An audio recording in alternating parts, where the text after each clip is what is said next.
ஓ முருகா! வெற்றிவேல் முருகா! வேலுண்டு வினையில்லை, மயிலுண்டு பயமில்லை.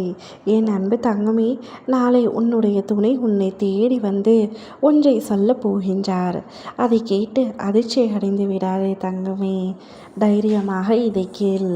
உன்னுடைய துணை இப்பொழுது சில மனக்கசப்புகளால் உன்னை பிரிந்து தூரமாக இருக்கின்றார். உன்னுடைய துணையை இன்று வரை நீ நினைத்து கொண்டு தான் இருக்கின்றாய். அவரை உன்னால் மறக்க முடியவில்லை. அவருடைய நினைவுகள் உன் மனதில் ஆழமாக இருக்கின்றது. ஆனால் அங்கு உன் துணை என்ன செய்து கொண்டிருக்கின்றார்? அவருடைய விருப்பம் என்ன? அவரும் உன்னைத்தான் நினைத்து கொண்டிருக்கின்றாரா என்ற பல விஷயங்கள் உன் மனதை போட்டு குழப்பிக் கொண்டிருக்கின்றன. தவறு புரிந்துவிட்டேன் என்று நீ மன்னிப்பு கேட்டும் அவர் உன்னை மன்னிக்கவில்லை. இதற்கே நான் எந்த தவறுமே இழைக்கவில்லை. ஆனாலும் அவருடன் ஒன்றாக இணைந்து வாழ வேண்டும் என்ற ஒரே காரணத்திற்காக நான் தவறு இழைத்து விட்டேன். என்னை மன்னித்து விடுங்கள் என்று பலமுறை நீயாகவே சென்று கேட்டுள்ளாய். ஆனாலும் மனம் இறங்காத அவர் இப்பொழுது வேறு வாழ்க்கைக்கே தயாராகிவிட்டார்.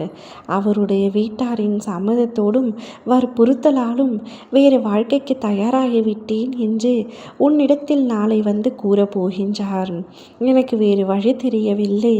என்னுடைய குடும்பத்தினருக்கு உன்னை சுத்தமாக பிடிக்கவில்லை. நம்முடைய திருமண பந்தம் இத்தோடு முடிந்துவிட்டது. நான் வேறு வாழ்க்கைக்கு தயாராக இருக்கின்றேன். இப்பொழுது என்னை தயார்படுத்தி கொண்டும் இருக்கின்றேன். என்னை மன்னித்துவிடு என்று உன்னிடத்தில் வந்து கூறப்போகின்றார். அதை கேட்டு நீ அதிர்ச்சியில் உறைந்து நிற்கப் போகின்றாய். வாழ்க்கை இத்துடன் முடிந்துவிட்டதா?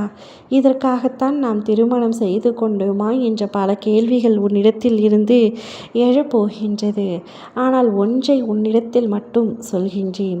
நிச்சயமாக உன்னுடைய துணைக்கு வேறு ஒருவருடன் திருமணம் நடக்காது. அதை நான் நடத்தவும் விடமாட்டேன். என் பிள்ளைக்கான ஒரு முடிவு கிடைக்காமல் அவருக்கு ஒரு நல்லதை நான் நடத்தி கொடுக்க மாட்டேன். அவர் நல்லது என்று நினைக்கும் அந்த திருமணம் நிச்சயம் அவருக்கு நல்லது அல்ல என்பது எனக்கு தெரியும். என் பிள்ளையை தன்னந்தனிமையில் அமர்த்திவிட்டு அவருக்கு மட்டும் எப்படி மறு திருமணம் நடக்க நான் உத்தரவிடுவேன்? நிச்சயம் அது நடக்காது தங்கமே. காலம் அனைத்திற்கும் பதில் சொல்லும். உனக்கான பதிலை நிச்சயம் சொல்லியே தீரும்.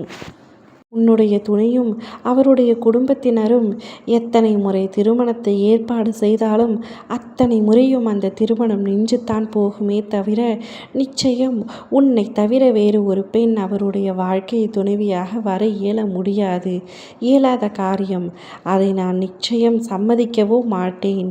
என் விருப்பமின்றி ஒரு அணுவும் அசையாத பொழுது உன் துணைக்கு எப்படி திருமணம் நடக்கும்? அதை நினைத்து நீ வருத்தப்படாதே தங்கமே. அவர் மனதை மாற்ற முயற்சி செய்.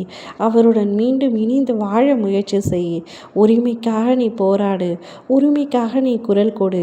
அதற்காக சமாதானமாகத்தான் குரல் கொடுக்க வேண்டும், அடிபணிந்து தான் போக வேண்டும் என்று நான் கூறவில்லை. உன்னுடைய வாழ்க்கை உன்னுடைய கையில் இருக்கின்றது. அதை நீ எப்படி கையாள வேண்டுமோ அப்படி கையாள கற்றுக்கொள். அடிபணிந்தும் போ. பணியவில்லை என்றால் நிமிர்ந்து நின்று போராடவும் கற்றுக்கொள்.